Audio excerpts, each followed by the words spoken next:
I'm very pleased to have that group. It's a diverse group, leaders from the union movement, experts in industry, and CEOs in finance and across the economy. Prime Minister Mark Carney has named a new advisory committee on Canada-U.S. relations as Canada heads into high-stakes trade talks this year. It includes business and union leaders, industry experts, and former politicians. And together, they'll give advice to government as the country's lead negotiators navigate a minefield of challenges in Washington. Here in Ottawa, Conservative leader Pierre Poilievre had some pointed criticism for the Prime Minister and accused him of, so far, losing the trade war. What has Mark Carney done, really, in a year on this? He hasn't held negotiations in 5 months.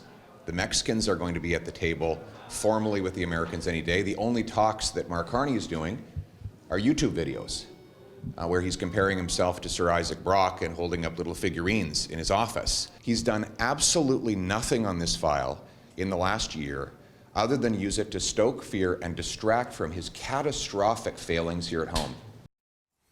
All right, we're going to start there with the power panel today. Supriya Dwivedi was an advisor to former Prime Minister Justin Trudeau. Nathan Cullen is a former NDP MP and British Columbia NDP cabinet minister. Emily Nicolas is a columnist for Le Devoir. And here in studio is Gary Keller, a former chief of staff to Conservative ministers. Emily, let's start with you. What's your out-of-the-bubble view of what we just saw there? This collection of people on a committee coming together in the run-up to negotiations and accusations of a litany of failure coming from the opposition. What do you make of it all? Well, it certainly is hard to reconcile what Pierre Poilievre is saying today and what we've been seeing in the polls consistently for the last couple of months, and even the by-election result just last week. Canadians don't seem overall to be agreeing with Pierre Poilievre. And I think it's because the challenges that Canada is facing when it comes to the Canada-U.S. relationship depends not just on the Prime Minister, but on Donald Trump and global politics in a way that is outside of the control of the House of Commons, in a way that Canadians very much understand. And so Pierre Poilievre is using a tactic, which is things are not better right now, and it's because of basically domestic policy and domestic strategy that we in Canada are in control of, and that the Prime Minister should be in control of. But I do think that a lot of Canadians understand that this is not the case exceptionally with this issue. So that there is more of a understanding there that you would have with the traditional political issue. And I think that's a disconnect there. It's to blame Mark Carney essentially for Donald Trump in a way that Canadians by at this point largely know better. And of course, the Prime Minister could be doing more. There could be other things that could be done, but there's also ways in which we could be in a situation that's a lot worse, and there's also things to be said about waiting till the last minute to have certain things negotiated given the volatility of the geopolitical context as well. And so we haven't reached the breach of trust that Pierre Poilievre is talking about in terms of the Prime Minister's ability to handle that file. But he speaks as if that was the case, and that's the disconnect that I'm seeing. Yeah, I mean, Nathan Cullen, like I know Mexico is going to have, I think it's May 21st, I think they're going to have their first sort of formal negotiations. I mean, my suspicious brain thinks the smaller, less politically secure Mexican economy may be where the U.S. tries to get some concessions first before the Canadian negotiations. I don't know. But what do you make of sort of the team that's been assembled and sort of the conversation about it today here in Ottawa? The team, very competent, very skilled, diverse backgrounds that they put together on this committee, although no psychologists, which I would have recommended in dealing with this particular president. It would have been the worst idea to have somebody who thinks about the mental capacity across the table, but that's my own personal views on things. It's a good team. What are they there for, and what is the CUSMA negotiation meant to do? And for a couple of reasons. One is, yes, the Americans have been interested in breaking apart the Canada-U.S. and Mexico conversation into parts, maybe seeing weakness. But underneath all of this, and I think what Poilievre was trying to get at in his crashing the press conference of the government or getting up into the space, was to say what on the ground is being accomplished with respect to trade relations with the U.S.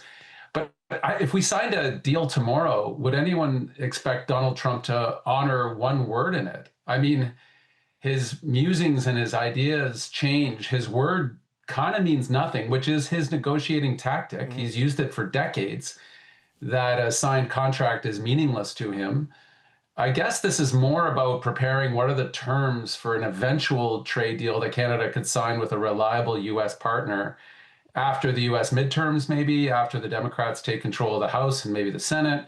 I don't know, but it's nice to have a committee around of smart people with experience. But I think the expectations of Canadians have to be muted while we take just more and more punishment from our U.S. trading partner.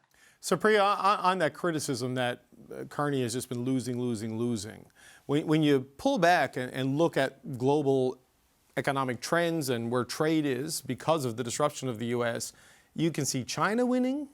You can see Russia winning with the latest oil spikes caused by the closure of the Strait of Hormuz. But Europe, the Gulf states, Asia right now with all of this, like nobody is doing better if they're heavily reliant on the United States, it seems.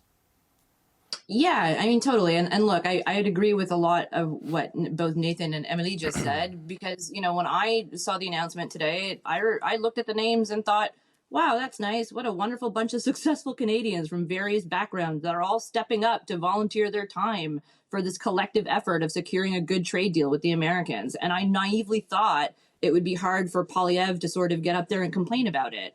But it's sort of this kind of over the top negative rhetoric towards the prime minister and the government, while simultaneously then implicitly letting off the Trump administration and the Americans, you know, off the hook by putting all the blame and all the onus on the Canadian side. That is so off-putting to Canadians right now, you know, to Emily's point that we're consistently seeing reflected in the polling for the last year or so. Like him saying the prime minister hasn't held negotiations in 5 months is the kind of framing I would honestly expect from a Trump White House official on Fox News, because the reality of why we hadn't had these negotiations in the last little bit is because the president took his ball and went home because he didn't like that Premier Ford took out an ad that accurately reflected Ronald Reagan's views on tariffs and free trade.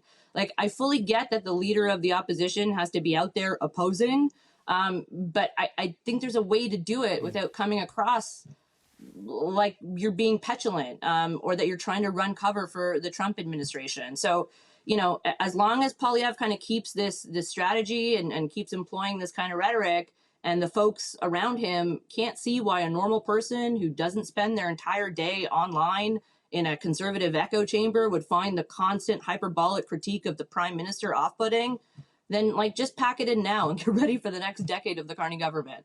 Gary, what do you make of the developments on this issue over the last 24 hours or so here? Well, look, this isn't the first one of these Canada-U.S. trade panels that we've had. This is actually the third one that we've had. We had one back 2017, 2018 that Prime Minister Trudeau established, then another one after the 2021 election. I guess my question is, I will agree, it's a nice group of people, tend to be Central Canadian in outlook, tend to be from larger industrial-based companies and some former politicians from all political stripes. A union leader here, a union leader there. I'm not seeing a lot of people. I've seen some criticism that it wasn't broad enough in terms of being from outside that Central Canadian bubble. No people from sort of the tech industry or the VC world or that sort of thing. So look, yes, it's nice to have a panel of these people, and you've got to do sorts of things. But why now? Why the timing? I mean, we're about to start official talks July 1st, so that's 70 days from now. But why wasn't this panel, if it was so important, why wasn't it struck 6 months ago? I feel like there's a bit of a PR move here. Everyone seems to be talking about it today. What is its goal? What does it mandate? What is it going to achieve? And what did the previous two under the Trudeau government in our negotiations in the United States achieve? I think those are fair questions to be asking. Look, and when it comes to Mr. Poilievre's critique, he's critiquing not the panel or the establishment of the panel. He is critiquing the Prime Minister's record.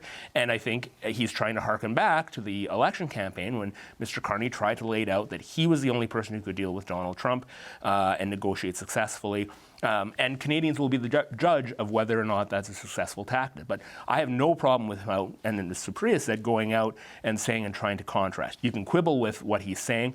I personally have no problem with it. He's trying to demonstrate that the Prime Minister has said one thing and not delivered on another thing. Now, there's various reasons for that, but I think it's a fair contrast to have when you're the opposition leader trying to differentiate. But losing. Has Canada really been losing in this when, you know, like Trump took his ball and went home, to use Supriya's phrase, over the Doug Ford ad. They called that an attempt to influence things and everything. Meanwhile, J.D. Vance can fly to Hungary and stump for Viktor Orban, right? The contradiction is quite remarkable. But is it losing when it's kind of the CUSMA exemptions have held, but the sectoral tariffs are still there? That is an enormous problem, not to minimize them. It just, is it an accurate description? The president can take his ball and go home, and that's his prerogative, that's his strategy, and that's what we all have to deal with. It's negotiating with Donald Trump's like trying to nail Jell-O to the wall in a lot of cases. Yeah, I get it, but you know, negotiations go on behind the scenes. They go on quietly, and I think it's reasonable for the leader of the opposition to lay out